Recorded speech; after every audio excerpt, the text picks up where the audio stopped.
Good morning, everyone. My name is Hillary, and I'm bringing you It's Time to Bear Down. Today, I continue to have Andy Mendelson here. We talked to him last week about the 5 new contract clauses that he had put in the Berkley Design Contract Review Guide.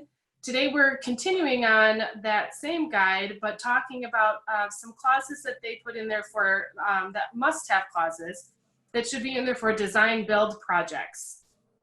So thank you again, Andy, for talking with me today. My pleasure. Glad to be here. So we're going to just touch on 2 of those clauses that you put in there as must-have for design-build projects. So the first one is the standard of care. That one is evolving even outside of design-build projects. But why don't you go ahead and touch on this as it relates to design-build? So regarding the standard of care, what's very important for a design professional is to have an express disclaimer of warranty or guarantee. For the design builder, they operate under a warranty and guarantee standard. However, the design consultants do not. Design professionals operate under a professional standard of care, which is not perfection and does not include warranty or guarantee. So we expand a normal standard of care language to include this express disclaimer of warranty or guarantee of any kind so that it cannot be implied otherwise in the design build project. We feel this is very important to manage the risk of architects and engineers working in design build delivery in this regard.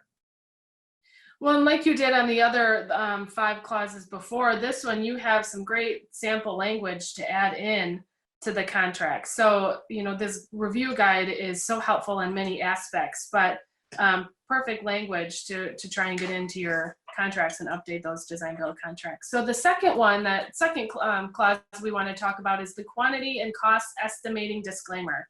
Do you want to touch on that one a little bit?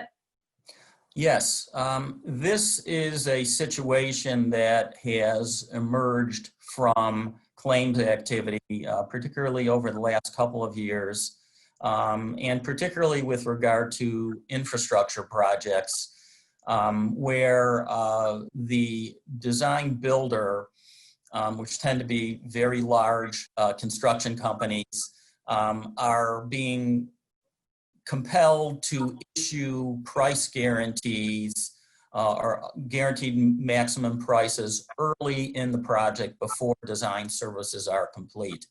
And there's been a number of claims against engineers for quantities that might change if a contractor does a takeoff of, say, 25% complete design documents. Obviously there's going to be a lot in those design documents as they evolve to the design development and construction documents phase.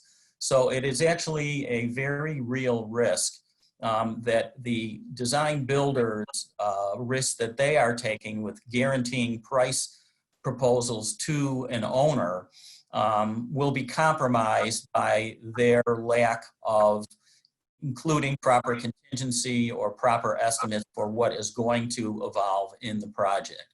So what we do in this clause is explain this risk profile to the design builder and state that, we're issuing design documents, but they're not sufficient for quantity takeoff, and that particular risk is being assumed by the design builder.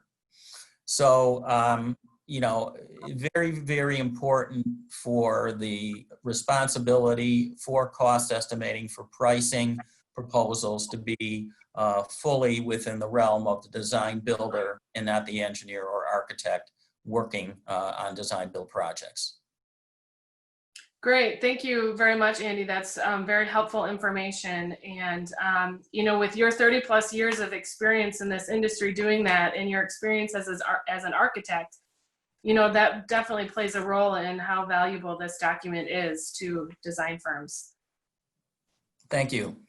It's also an interesting observation that similar types of quantity and cost estimating risks can occur in construction management delivery methods, particularly construction management at risk, or also known as CMGC.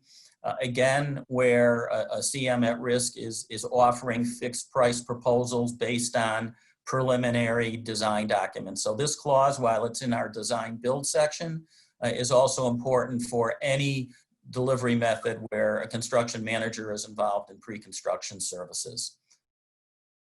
Great. Well, that's very helpful information. Thank you so much, Andy. And thank you everyone else for your attention. If you want to get your hands on this contract review guide, reach out to me. Happy to share it with you. So again, thanks, Andy, and have a great day, everyone.